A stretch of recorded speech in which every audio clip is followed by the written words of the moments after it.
These are heavily organized groups. In the City of Little Rock meeting on Tuesday, Little Rock Police Chief Keith Humphrey addressed the issue of drag racing and caravanning across the city. Little Rock Police Media Specialist Mark Edwards pointing out it's become a problem nationwide. 200 to 300 people, they come in, they invade an area, they outnumber police officers, they're in muscle cars, Hellcats, all these souped up vehicles. It's a national thing, and we've all got to figure out a way to keep it from being as big as it is. You know, we keep hearing, well, it's happening all over the nation. The board of directors, we really don't care that it's happening all over the nation. We care what's happening in Little Rock, Arkansas, and the safety and security of our citizens. The Little Rock Police Department says it's a high priority issue that has all departments involved. When asked how the department is deterring it, I was told they could not give me that information. In whatever aspect that is, I'm not at liberty to say what exactly we have planned for it. But I will tell you that it's all hands on deck, and everybody that's a sworn officer is going to have some part in it. Little Rock Vice Mayor Lance Hines has other ideas, including asking state police to help cut down on highway racing. Small things are reaching out to these private property owners to help them find ways to secure their parking lots, put speed bumps in their parking. There's a lot of things we can do. And at the end of the day, if a private property owner is not willing to take care of a nuisance problem they're allowing to happen on their lot, then it's a criminal nuisance.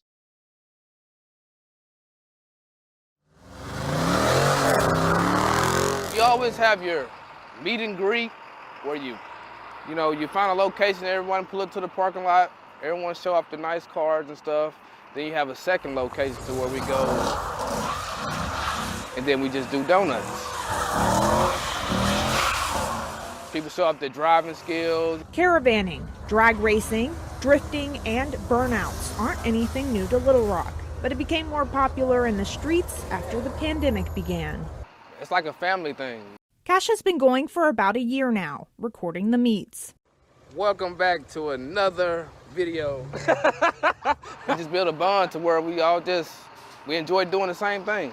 He tells me they used to hang around the Little Rock airport, but the meets got bigger, and police got ahead of the action. We got to the point where Little Rock Police Department and State Police, they would be there waiting for us to get there. And then once we get there, it's like, what we do now?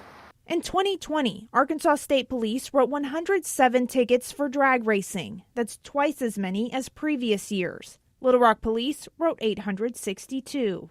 It was only a couple weeks ago that the city of Little Rock made drag racing and caravanning illegal within city limits. All those in favor for emergency calls, please say aye. Aye. All those opposed, please say nay. Nay. Nay. Ayes have it. So what that means is, like, police can write citations specifically for that, as before they weren't able to. That ain't gonna stop nothing. Yeah, talk about that. That's not gonna stop anything. It's gonna get worse. Little Rock PD too slow. So that's not going to solve the problem. It's not. So what Not would? even close. It's gonna make it worse. What would solve the problem? Giving us a lot. That's all we want is a lot. Give us a lot, and we'll get off Broadway down here on 17th. We'll stop doing donuts by the Mirror Place. If they give us a lot, it's just gonna get worse. Several cities around the country have also seen more people taking to the streets. Some of those cities, like Memphis, have a racetrack available for drivers. It's definitely a good thing to see whenever somebody takes their time slip to their buddies and they say, hey, look, my car's faster than yours.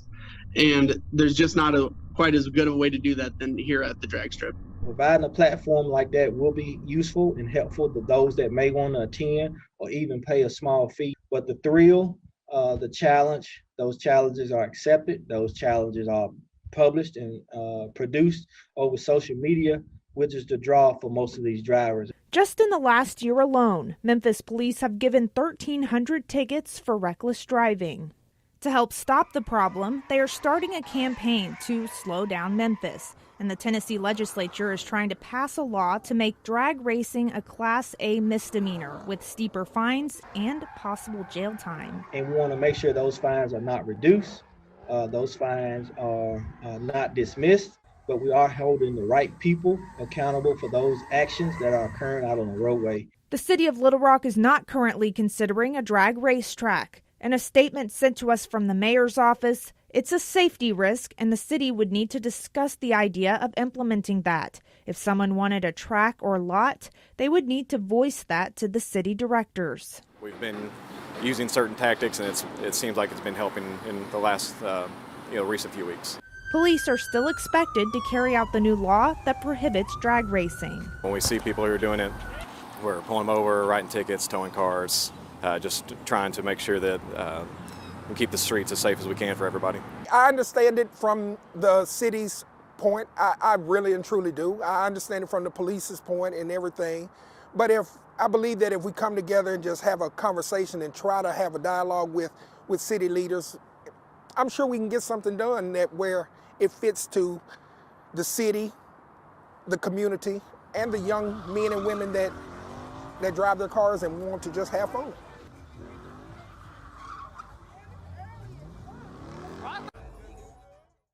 "17-year-old Ethan Hughes was just trying to get home from work with his younger brother when he told North Little Rock police that a lime green Camaro forced him off of Landers Road here in North Little Rock. From his vantage point, the driver was trying to cut him off after trying to race him.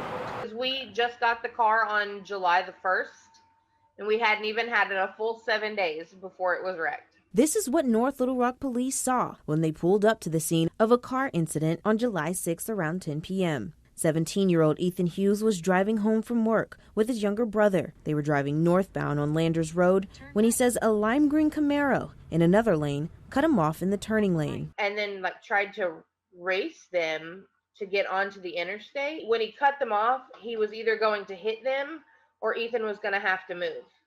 And so Ethan moved 360 and a 180, and he's off into the ditch, almost up against the cement guard. North Little Rock police didn't classify the incident as a drag racing one, but Ethan's mom, Heather, says what she thinks is the same lime green Camaro was seen just 48 hours later when the family was traveling home from North Little Rock. That car and another car came just hauling butt past us. The other car nearly hit, it was so close we could have reached out and just ran our fingers across it. She says it's a reminder that the drag racing incidents in and around the city can be dangerous. And he didn't care.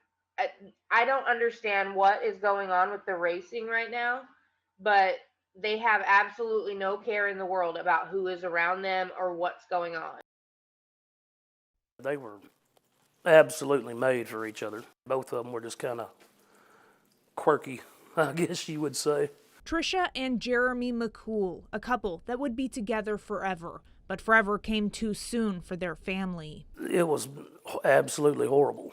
It still doesn't seem possible.